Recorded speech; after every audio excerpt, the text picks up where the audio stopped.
शाम को भारतीय जनता पार्टी के माइनॉरिटी अध्यक्ष हमारे अब्दुल रब साहब, अब्दुल रब को कल अशफाक चाको बोल के कोई राउडी शीटर एक लोकल गुंडा आके उसके घर पे हमारे माइनॉरिटी अध्यक्ष अब्दुल रब के घर के आके उसके घर में घुसकर चाकू तलवार लेकर अटेम्प्ट टू मर्डर करके बहुत उसको खलास करने के इससे में आके अटैक करा। उनके घर वाले, उनके बच्चे सब अब्दुल रब को बचाए हुए। कल रात को उसने एक कंप्लेंट दे के आके एडमिट हुए हुए। अभी हम उसको दे के डॉक्टर को भी बात पूछताछ करें, हम उसको यहाँ कट से बहुत कट मिला है, बहुत मार मिला है। तो मैं बात कर रहा हूँ, मैं वहाँ से PSI सर्कल को बात किया हूँ, असिस्टेंट कमिश्नर को बात किया हूँ, अब कमिश्नर को भी बात करता हूँ। अर्जेंट वो जो कौन भी है वो अशफाक, उसको इमीडिएटली उसके ऊपर FIR होना, उसको अरेस्ट होना। और उसको बोल के बोलता कहते ये भारतीय जनता पार्टी का अध्यक्ष है, इसको मैं मर्डर करता हूँ, ख़त्म करता हूँ, ऑलरेडी 2-3 मर्डर करा हूँ, इसको और एक करता हूँ बोल के। तो ये आप देख सकते हैं कांग्रेस सरकार में कलबुर्गी में कैसा फुल फ्री हैंड छोड़ दिए से गुंडे लोगों को घर में जाओ घुस के मारो बोल के यहाँ तक सपोर्ट कर रहे सब लोग। तो इसलिए भारतीय जनता पार्टी इसको टॉलरेट नहीं करता है। हम लोग इमीडिएटली एक्शन नहीं लिया तो हम चुप बैठने नहीं हैं, क्योंकि हमारा रब साहब भारतीय जनता पार्टी के अध्यक्ष है बोल के उसको ऊपर बहुत अत्याचार किए ये लोग। और वो जो भी है वो अशफाक ऐसे फालतू लोगों को, ऐसे फालतू गली के गुंडे को हम भारतीय जनता पार्टी कुछ समझते भी नहीं। और वो हमारा पार्टी का हम लोग को मालूम नहीं था, नहीं तो हम उसको कल रात को सबक सिखाते थे हमारा ताकत क्या है बोल के। तो ऐसे थर्ड क्लास गुंडे लोगों को, फालतू आवारा राउडी शूटर को हम लोग हवा भी नहीं देते, कुछ पूछते भी नहीं। तो इमीडिएटली उसको अरेस्ट होना, FIR होना। सर उनके ऊपर अटैक करने की वजह क्या है? नहीं, वही उनका कुछ मसला हुआ बोलते, वो मसला के इसमें हमारे को उतना डिटेल नहीं मालूम है। बहुत लोग इन्वॉल्व है, वो कौन से तो मसले पे आके अटैक किया। तो हम क्या करते हैं, निंदा करते हैं। हम जो भी प्रॉब्लम रहे तो पुलिस स्टेशन है, कंप्लेंट करो, आपके गवर्नमेंट है, आपके ML है, जाओ बात करो उधर जाके। डायरेक्ट घर पे आके अटैक कर attempt to murder, almost murder ही हो जाता था, घर वाले नहीं रहते थे। तो ऐसे में जो भी रीजन रहने दो वो बाद में देखेंगे, ये जो करा है वो गलत है। हम भारतीय जनता पार्टी इसको टॉलरेट नहीं करेंगे। मुझे कल शाम को 10 बजे अशफाक चाकू नामी शख्स ने फ़ोन किया और एक मसला था जो हमारी गुलबर्गा सामिल एसोसिएशन की तरफ से हम लोगों ने एक लेबर का मसला था, उसका नाम माजिद है। वो कुछ रकम लिया था हमारे इकबाल साहब बंदूक वाले सदर साहब के पास से, तो उसको लौटाने में ताख़ीर हो रही थी।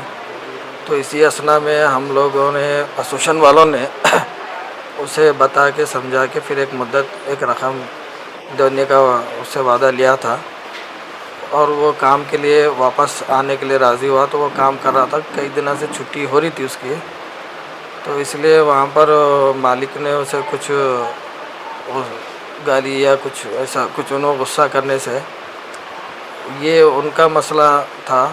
तो ये अशफाक चाकू बीच में मुझे इसमें केस में आने के लिए मजबूर करा, फ़ोन लगा के तंग करना शुरू करा। तो मैंने बोला भाई ये उनका आपसी मसला है, हो चुका है फैसला, आप भी मत इसमें इन्वॉल्व हो जाओ और दूसरे भी इन्वॉल्व मत हो जाओ, हो जाता है। बोले नहीं क्या कर लेता हूँ, किधर कर लेता तो मैं कौन हूँ मालूम नहीं, मेरे साथ ऐसा कैसा बात करे वो करा। तो गुंडागर्दी की बातें करना शुरू कर दिया था। तो इसी हाँ, वो इकबाल साहब के बंदूक वाला के पास काम कर रहा था वो, तो उनके पैसे देना था वो जी। तो उनके पास काम करने वाला था, तो वो काम करने में नहीं आने की वजह से उन्होंने थोड़ा सा उसको डराया था। तो ये लेबर जाके शिकायत अशफाक चाकू की करा। और ये अशफाक चाकू क्या है मालूम है, हमारे इकबाल साहब को वगैरह को भी मैं देखता हूँ उसको क्या कर लेता हूँ। वो ये बोलने से मैं बोला नशे की हालत में ये लोग बात कर रहे हैं, तो हम बात नहीं मुनासिब नहीं समझा, तो मैं उनका फ़ोन कट किया।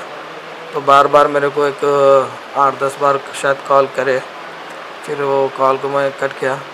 तो इसी दौरान वो गुस्से में आके पूरे शायद 20-25 लोग थे, क्या थे पता नहीं, कुछ लेडीज़ भी थे, कुछ गैर ज़रूरी बातें करके डायरेक्ट आके, मैं बैठा हुआ था तो उसके फ़ोटोज भी वगैरह पूरे मेरे पास हैं CCTV में, तो आके अचानक उसके भांजे वगैरह अशफाक चाकू के भांजा और अशफाक चाकू मिल के लकड़ियों से और चाकू से ला इसका मर्डर करता हूँ और एक बार अंदर जाता हूँ, ये उसके अल्फाज थे, बोल के हमला करना शुरू कर दिया।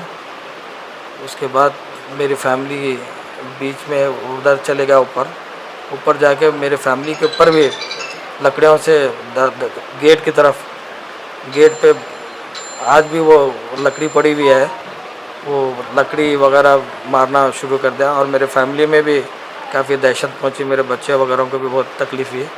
तो ये घर के अंदर आके घर में घुस के गुंडागर्दी करके और मेरा मोबाइल भी जो 70,000 का मेरा मोबाइल है वो मोबाइल भी लेके चले गया वो।